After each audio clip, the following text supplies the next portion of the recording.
ഞാൻ നല്ല തൂങ്ങി, ഒന്നും അറിഞ്ഞില്ല. നീ തൂങ്ങിയോ? നിജമാ സൊന്ന തൂങ്ങല. എന്തേ, നിനക്ക് സുഖമില്ലേ?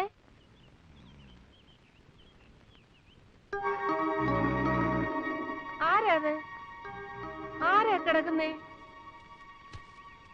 അയ്യോ, ഇത് നമ്മുടെ ഹരികൃഷ്ണനല്ലേ മോനെ. നമ്മുടെ ശാന്തി മുഹൂർത്തം ആകെ കലങ്ങിപ്പോയില്ലേ? ഞാൻ ഉറങ്ങിപ്പോയി. അമ്മ, എനിക്ക് എന്ത് പറ്റിയടാ മോനെ? ഏത് കുട്ടിച്ചാത്തനാണ് നിന്നെ എടുത്ത് ഇവിടെ കൊണ്ടുവന്ന് കിടത്തിയത്? എന്റെ ഭഗവാനെ, എന്റെ കുഞ്ഞിനെ ആരാണ്ട് കൈവേഷം കൊടുത്തേ. അയ്യോ, എന്താ കാര്യം? എന്ത് പറ്റിയടാ? എന്താ അവനെ പശു തൊഴിച്ചോ?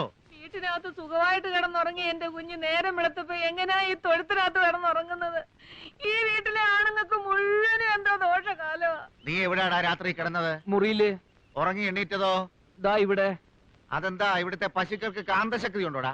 കഴിഞ്ഞ ജന്മം ഇന്നലെ പോത്തോ മറ്റോ ആയിരുന്നിരിക്കും, അതാ ഇപ്പൊ ഇവിടെ കിടന്നുറങ്ങുന്നത്. ഇനി ഞാനൊരു സത്യം തുറന്നു പറയാം. അമ്മേ ഇങ്ങൊന്നേ.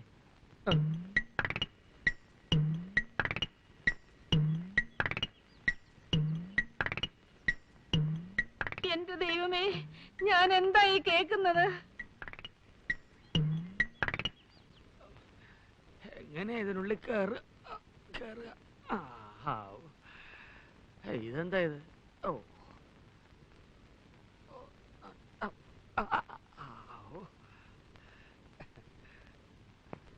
അച്ഛാ, പാന്റ് അമ്മാവാ, പാന്റ്. എന്താടാ, വല്ല പ്രേതബാധയുണ്ടോ? ഓരോരോ ലീലാവിലാസങ്ങള്. മോഹം ഉണ്ടെങ്കിലേ അവനവന് ചേരുന്ന ഒന്ന് തയ്പ്പിക്ക, അല്ലാതെ പാകമാവാത്തത് വലിച്ചു കയറ്റുകയല്ല. എനിക്കിത് പാകാണ് അച്ഛാ, പിന്നെ ഇട്ട് പരിചയമില്ലാത്തോണ്ടാണ് ഈ ഞൊണ്ടല്. അമ്മേ, ഇപ്പൊ എന്നെ കാണാൻ ഒരു സ്റ്റൈലില്ലേ? അയ്യോ അമ്മാവാ. ആരെ കാണിക്കാനാണെങ്കിലും ശരി, ആര് വേഷം കിട്ടിയാലും ശരി, ഹരികൃഷ്ണന്റെ കാര്യത്തിലൊരു തീരുമാനം എനിക്ക് ഇപ്പൊ അറിയണം. എന്താടി കാര്യം? ഇന്നലെ രാത്രി അകത്ത് കിടന്ന കുട്ടി നേരം വെളുക്കുമ്പോ എങ്ങനെയാ തൊഴുത്തിലെത്തിയത്? നിങ്ങൾ എല്ലാരും കൂടെ കൂടി അവനെ എടുത്ത് അവിടെ കൊണ്ടുവന്ന് കിടത്തി. അതെ, നിങ്ങൾ എല്ലാരും ചേർന്നാ അങ്ങനെ ചെയ്തത്. ഉറക്കത്തിലേ അവൻ എങ്ങനെ തോന്നിയത്രേ? രക്ഷപ്പെടാൻ വേറെ വഴിയൊന്നുമില്ലായിരുന്നു. അതാ അമ്മയോട് ഞാൻ അങ്ങനെ പറഞ്ഞത്. അമ്മയെ പറ്റിക്കാൻ എളുപ്പ, ബാക്കിയുള്ളതെല്ലാം തനി രാക്ഷസന്മാരാ.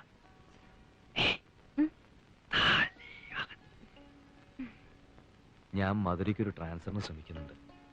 അത് ശരിയാവുന്നതോടെ ഇവിടുത്തെ ജോലിയും രാജിവെച്ച് നമ്മൾ മധുരയ്ക്ക് പോകും. പിന്നെ 2 or 4 കുഴന്തകൾ പറഞ്ഞ ശേഷമേ ഇവിടെ വിവരം അറിയൂ. ഈ രാക്ഷസന്മാരെ ശരിക്കും അറിയാവുന്നതുകൊണ്ടാണ് ഞാനിവിടെ ഇങ്ങനെ ശ്വാസം മുട്ടുന്നത്. ഒന്നും തോന്നരുത്. ഇല്ല. നിനക്കിപ്പോ മലയാളം പറഞ്ഞ ഒരുവിധം മനസ്സിലാവുന്നില്ലേ? ഇന്നലെ എന്താ വരാഞ്ഞത്? ഞാൻ കഥവ് തുറന്നപ്പോ വെളിയിൽ നിറയെ ഗൂർക്കകൾ. കൂർക്കകളോ? ഉങ്ക അച്ഛനും വന്നോ? ഇതെന്താ വളയൽ? അച്ഛൻ എന്താ? ഇല്ലല്ലേ, നേത്ത് രാത്രി ജയകൃഷ്ണനും തന്നതാ.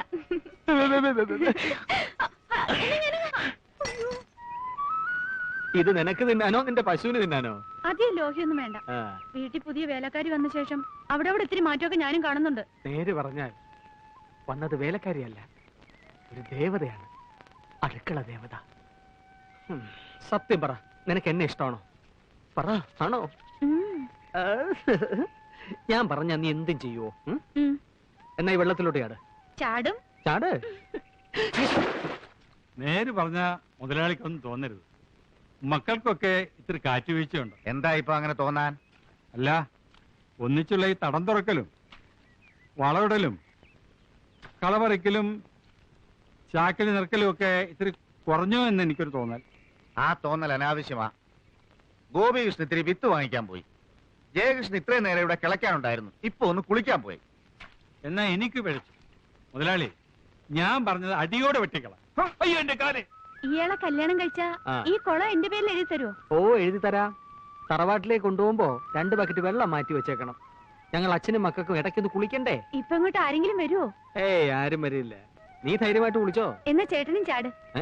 ചാട്.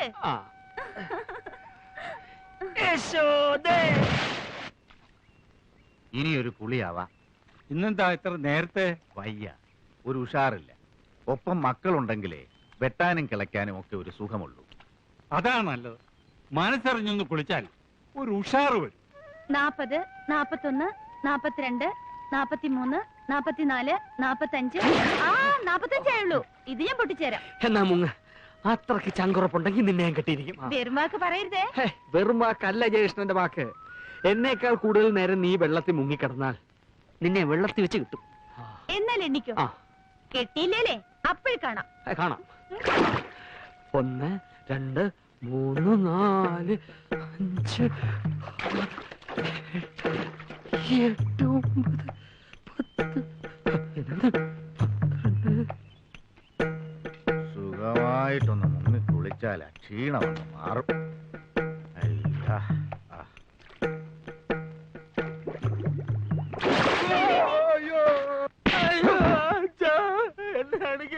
കഴിവറ മോനെ, കണ്ട തേവിടിശികൾക്ക് കലക്കി കുളിക്കാനാണോടാ കാരണവന്മാർ നിനക്ക് കുളം കുഴിച്ചു തന്നിരിക്കുന്നത്? സർവനാശം വരുത്താൻ ഓരോരോ സന്തതികള്. എന്റെ കയ്യിലോട്ടാടി വെള്ളത്തിൽ നിന്ന് അവള് പൊന്തി വന്നത്. കുടുംബമാഹാത്മ്യം പറഞ്ഞ് കുട്ടികൾക്ക് പാളത്തൊപ്പിയും കൊടുത്ത് പറമ്പിൽ കുഴികുത്താൻ വിടുമ്പോ ആലോചിക്കണം. ഇങ്ങനെ കുളത്തിലും കിണറ്റിലും ഒക്കെ ഓരോന്നോരോന്ന് പൊന്തും. ആ യശോദ അല്ലെങ്കിൽ ഇത്തിരി അധിപ്രസംഗം അച്ചമ്പി. മുതലാളിയെ കണ്ടപ്പോ മുങ്ങിയതാ. ഇത്രയേരോടെ കഴിഞ്ഞെങ്കിൽ ചത്തേനെ. എന്നാ ഞാൻ ഒരു സത്യം തുറന്നു പറയാച്ച, അവര് തമ്മിൽ സ്നേഹത്തില. അറിഞ്ഞു കഴിഞ്ഞ സ്ഥിതിക്ക് ഇനി കല്യാണം കഴിപ്പിക്കുന്നതല്ല അന്തസ്. ആഹാ, അത് നിനക്ക് നേരത്തെ അറിയാമായിരുന്നു? ഏകദേശം അറിയായിരുന്നു. ഈ കുടുംബം കലക്കാൻ ഒരുത്തൻ ശ്രമിക്കുമ്പോ നീ അതിന് കൂട്ടുനിൽക്കുക? വെട്ടിക്കൊല്ലണ്ടടാ അവനെ അവളെ. അല്ലെങ്കിൽ ഞാൻ കൊല്ലും. ജയിലെങ്കിൽ ജയില്. എന്നാലും മാനം വിറ്റൊരു ജീവിതത്തിന് ഞാൻ വഴങ്ങില്ല. ഇറങ്ങി വാടാ, ഇറങ്ങി വരാ. നിനക്ക് പണ്ടാരത്തിനെ കെട്ടണോടാ? എനിക്ക് അവളെ വേണ്ട, അവളെ വേണ്ട. എന്താ പിന്നെ നാട്ടിക്കരുത്. 3 പേരോടും കൂടാ പറയുന്നത്, മനസ്സിലായോ?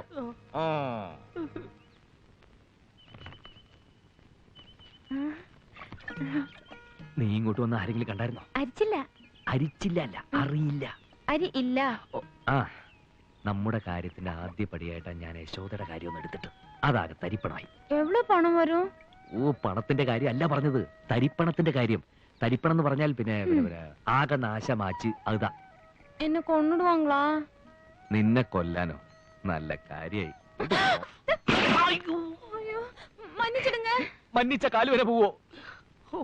രാജാവിൻ പാർവൈ റാണി പക്കം തേടുതി സ്വർഗം കൈ ഓടുതി വെക്കം പൊന്മാലൈ മയക്കം. പവിഴം ഇങ്ക വന്നതുക്കപ്പുറം ഊருக்கு പോകവേ ഇല്ലേ? പോകണമെന്ന് ആശയില്ലേ? പവിഴത്തിന് ഈ വീട് പിടിച്ചോ? ഈ ஞானப்பிடி என்ன பிடிச்சாச்சோ சொல்லு. நீங்க ரொம்ப நல்லவரு. ஏன் இன்னும் கல்யாணம் കഴിക്കില്ലേ? എന്റെ ഹൃദയം കാണാനുള്ള ഭാഗ്യം ഒരു പെൺകുട്ടിക്ക് ഉണ്ടായാലല്ലേ എനിക്കൊരു കുടുംബം ഉണ്ടാവൂ. എടുത്ത് താലോലിക്കാൻ. വിവരദോഷം പറയരുത്. ആണിന്റെ ഹൃദയത്തിലേക്ക് നോക്കിയാലൊന്നും പെണ്ണ് പ്രസവിക്കില്ല. അതിനിത്തിരി ചങ്കൂറ്റം വേണം. ആയ കാലത്ത് അത് കാണിക്കാതെ ഇപ്പൊ കിടന്ന് നിലവിളിച്ചിട്ട് കാര്യമൊന്നുമില്ല. നീ എവിടുന്നാ പൊട്ടി വീണത്? പൊട്ടി വീണൊന്നുമല്ല, മുളച്ചതാ. ചൂടാവാതറാ, അവളൊന്ന് പൊയ്ക്കോട്ടെ. അതെ, ഒരു കാര്യം തുറന്നു പറയുന്നതുകൊണ്ട് വിഷമം തോന്നരുത്. തെരഞ്ഞെടുപ്പ് കാലത്ത് രാഷ്ട്രീയക്കാര് ഈ ചുവരുകളൊക്കെ ബുക്ക് ചെയ്യാറില്ലേ? അതുപോലെ ഞാൻ ആ തമിഴ് പെൺകുട്ടിയുടെ മനസ്സിൽ ബുക്ക്ഡ് എന്നൊന്ന് എഴുതിയിട്ടുണ്ട്. ചങ്കുറ്റം കാണിച്ച് അത് മായച്ചേക്കരുത്. എനിക്ക് സഹിക്കില്ല. നീ ഒന്നും പറയണ്ട. അവള് നല്ലൊരു തമിഴ് കുട്ടിയാ. അവളൊന്നും നീ മുറിക്കകത്തേക്ക് കയറേ വേണ്ടു. ആകെ ഒരു പ്രകാശ. കണ്ടില്ലേ എന്തൊരു പ്രകാശ. ഓടാ. നീ കുറച്ചു ദിവസം പൊള്ളാച്ചി പോയി നിൽക്ക്. ഒരു ടൂർ ഉണ്ടെന്നും പറഞ്ഞ് ഞാനും ഒപ്പം വരാം. നിന്റെ അണ്ണനാണെന്നും പറഞ്ഞ് നിന്നെ ഇവിടെ നിന്ന് പുറത്തിറക്കാൻ ഞാൻ ഒരാളെ ഏർപ്പാട് ചെയ്തിട്ടുണ്ട്. അവൻ വരും. നീ അവന്റെ ഒപ്പം ഇറങ്ങി തന്നാ മതി. പുറകിൽ ഞാനും ഉണ്ടാവും. ഭയപ്പെടാനൊന്നുമില്ല. അവനാള് കുഴപ്പക്കാരനല്ല. നിന്റെ അച്ഛനെങ്ങാനും നമ്മളെ തിരക്കി ഇവിടെ വരുന്നതിലും നല്ലത് ഒന്ന് അവിടം വരെ പോകുന്നതല്ലേ. കുട്ടന്നായർ എഴുതി വരുത്തിക്കാന്ന് വെച്ചാ ഇനി ഒന്നും പെട്ടെന്ന് നടക്കില്ല.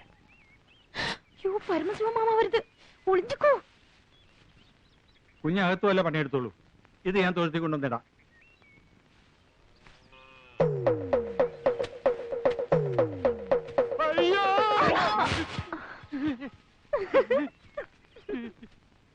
ആരുമില്ലാത്ത നേരത്താ നിന്റെ അണ്ണം വന്നത്. വിശേഷങ്ങൾ ചോദിക്കാൻ നിന്നപ്പോഴാ മിണ്ടാനും കേൾക്കാനും കഴിയാത്ത ആളാണെന്ന് അറിഞ്ഞത്. നീ ആണെങ്കിൽ അത് എന്നോടിട്ട് പറഞ്ഞതുമില്ല. പെട്ടെന്ന് പോണോന്ന് പറഞ്ഞു.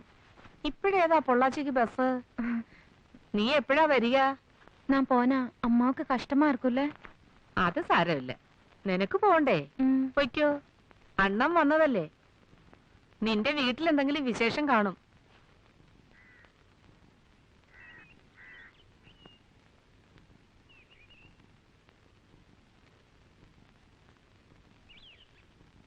ഇത് വെച്ചോളൂ, ഒരു വഴിക്ക് ഇറങ്ങുന്നതല്ലേ. നിന്റെ അണ്ണന് തമിഴും മലയാളവും എല്ലാം ഒരേ ശബ്ദ.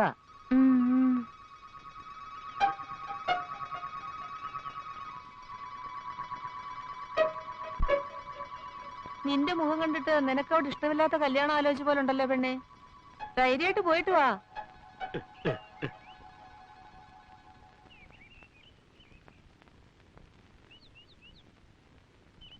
ആ ബാഗ് ഞാൻ പേടിക്കണ്ട, മുന്നിൽ നടന്നോ, ഞാൻ പിടിച്ച് തിന്നാനൊന്നും പോകുന്നില്ല. വേഗം നടക്ക്. തന്നോട് ആരുടെ കോപ്പി ഇതിലെ പോകാൻ പറഞ്ഞത്? ഞാൻ അവിടെ നിൽക്കുന്നല്ലേ പറഞ്ഞത്. നിങ്ങൾ വരാൻ പറഞ്ഞ ഇടവഴിയിൽ പരിചയമുള്ള 1-2 ആളെ കണ്ടു. ഇനിയിപ്പേ ഈ സഹോദര ബന്ധം ഇതോടെ മറന്നേക്കണം. രഹസ്യമാണെന്നും വിചാരിക്കണ്ട, പരസ്യം തന്നെ. താനിത് ആരോടെങ്കിലും പറഞ്ഞാലും വലിയ പ്രശ്നമില്ല. പോ. ശരി. അണ്ണൻ എപ്പടി? പാത്താ കാലം മാതിരി ഇരിക്ക്. സാരമില്ല, സമാധാനപരമായ കുടുംബജീവിതത്തിലേ ഇതൊക്കെ പറഞ്ഞിട്ടുള്ളതാ. ഇനിയിപ്പോ എങ്ങോട്ടാ? നേരെ പൊള്ളാച്ചിക്കോ അതോ പോലീസ് സ്റ്റേഷനിലേക്കോ?